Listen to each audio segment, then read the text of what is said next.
ஆண்டவர் கையில, இதை மட்டும் நீங்க சொல்லுங்க, ஆண்டவர் கையில நம்ம இருக்கிறோம். அந்த கையில இருந்து நம்மள ஒருத்தங்க வந்து எடுத்துட்டு போக முடியுமா?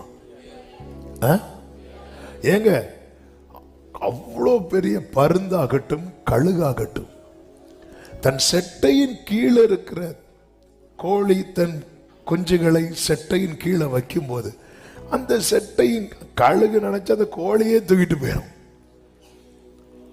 ஆனாலும் அந்த கோழி பாருங்க, செட்டை அப்படி விரிச்சு 4-5 குஞ்சுகள் இருக்கா, எல்லாத்தையும் உள்ள கொண்டு வந்து மறைச்சு வைக்குது.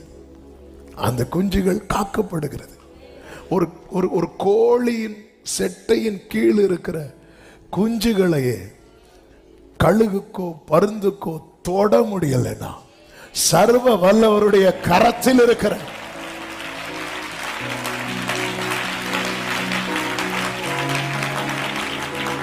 அப்ப கேட்கலாம், அப்ப நான் கையில இருக்கும்போது எனக்கு எதுக்கு இது வந்தது? அதுதான் பாடணும். இன்னைக்கு வந்து நேரிடுന്നതെല്ലാം இன்னைக்கு വന്നു